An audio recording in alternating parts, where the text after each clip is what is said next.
Good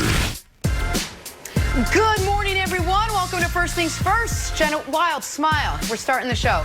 First Things First. Here we go. Nick Wright, Brandon Marshall. Kevin Wilds is low caffeinated today, and at last count, we are 2 days away. Like Wild's mother. Smile, young man. Sit up straight. I have to. I had a whole bit, Nick, about how your Chiefs were starting in 2 days, but forget it. I had to discipline my panel here. And now that we are all smiling, caffeinated, and ready to go, we can either start over or go right into our top story, which we will do. Clippers trying to rebound after losing Game 2 to the Nuggets. I'm glad I planned those opens out.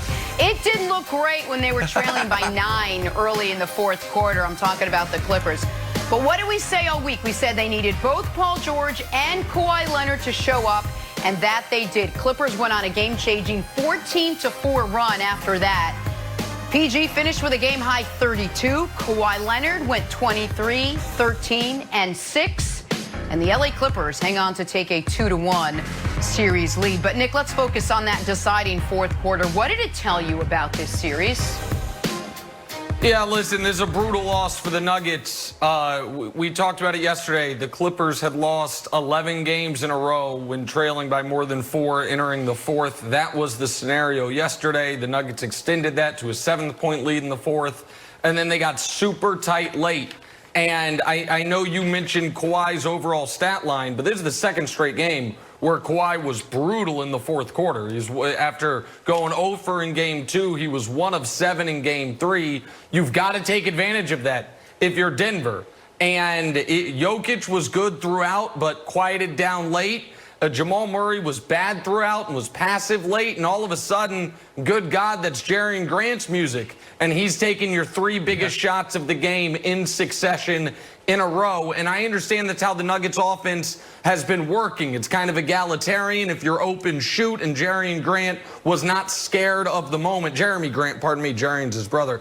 It was not scared of the moment, but he missed open shots, and the Clippers didn't. And so I feel this is an incredibly even match series.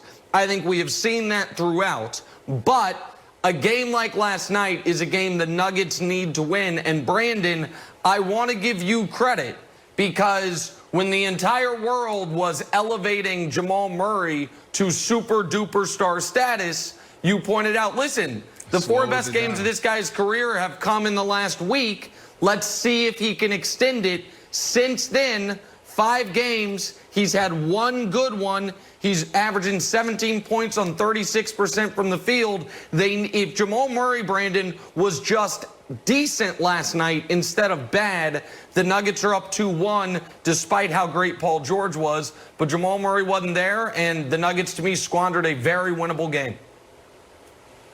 Hey, you're such a great teammate. Thanks for showing me that love and validating what I said. But this fourth quarter showed me that if Jamal Murray was consistent, that this wouldn't be a series.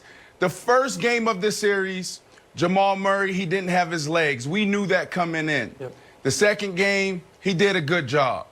Yesterday, the last game, this guy couldn't find the basket. He was 1 for 5 in the fourth quarter, like you alluded to earlier. He was 0 for 3 at the 3-point line. If Jamal Murray was consistent, take a look at this graphic. If he was consistent, this wouldn't even be a series, because they also showed throughout the entire game that they are the better team. The Clippers fought hard for every bucket, for every stop. They earned that last night. I respect their fight, but they're just not the better team. When you look at Jokic, I really thought Jokic did a phenomenal job of getting everyone involved. He wasn't consistent through the 4 quarters, but he showed us that there is value in the big man. Not the big man just shooting threes, but the big man also in the post. So Jokic did a phenomenal job. Now Murray and Grant need to step up and do theirs. You know, it's the first day of school today for the Wilds children. And I tried to get them to bed early, and they couldn't. They came in, they were like, Dad, my room is too bright. I'm like, what is it? And I turned off all the lights, but then I looked outside and I saw the big playoff P Batman signal right over our house. I said, oh, sorry, kids, it's going to be a long night. Playoff P is here. The light was illuminating the whole neighborhood because playoff P is back. And you know what, Nick? When I knew that the Clippers were going to win this game, it's after Doc called that timeout. They were down 8, boom, down 2. Playoff P grabs a rebound, pushes the ball up court, gets a little pick, hits a 3. Then they were only down 1. I was like, oh, they're going to win. This is real playoff P. He played 40 minutes. I know you love a lot of high minutes totals for your start. Had 32 points, 12 for 18, 5 for 7 from threes, 4 rebounds. I know you're going to be like, hey, this is what he's supposed to do. Like, yeah, I agree. But this is the super confident playoff P. This is what we really want to see. This is not just star. This is like superstar playoff Paul George. Good. So, Nick, that's what I want to see more of. If that keeps going, I don't think your Nuggets have a chance, buddy. Well, they're not my Nuggets. I just picked them to beat the Clippers. I have no particular affinity for them. I do like Jeremy Grant. He's a Syracuse guy. Okay, right. So I'm renting them, like you. I'm taking them for a test drive, Wilds, like you did with the Blazers. I just actually have the courage of my convictions to make the pick. Listen, Paul George was fantastic, and I know Kawhi is... Sorry, Wilds, I'm never going to let you live that down. I know Kawhi is going to get all the headlines because he had a fingertip block. But Paul George was the best defensive player and offensive player for the Clippers last night. He was exceptional. You mentioned Doc Rivers calling a timeout. I want to give a little advice to Mike Malone moving forward in the series. You need to learn from Doc Rivers in this. Doc Rivers works the refs from the moment the game is tipped off to after the game ends in his press conferences. And because of that, the Clippers tend to get, and this is one of the reasons to have a veteran established coach, a favorable whistle. There is no reason for the Nuggets to take 10 free throws last night and the Clippers to take 26. There is no reason at all for the fouls that were called, committed against Jokic. They were all 17 feet from the basket with guys touching him. He was getting hammered down low and never got to the line. Mike Malone, if he should have gotten a technical early in this game, it would have been worth it. And in game 4, that's what I would advise an early technical. I can't, Nick. Because the Nuggets... Nick, I can't let you do this. I can't let you do this to a phenomenal coach. He's done probably the best job in the bubble of getting his team prepared to play. He's a phenomenal coach, and he's definitely got his guys in position.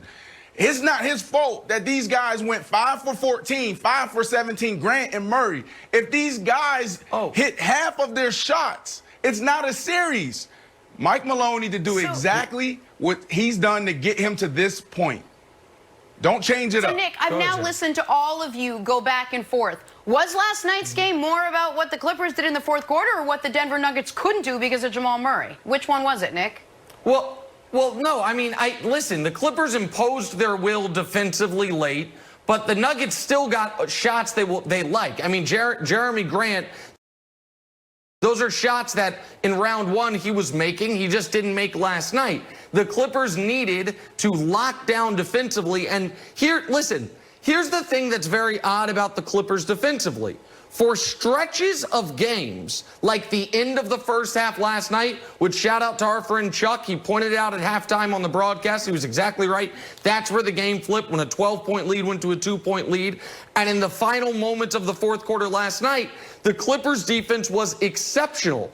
They have just shown no willingness to do that throughout a game. They would go through a stretch of great defense and then allow a layup after a made basket in transition because guys don't get back. So, Paul George was great.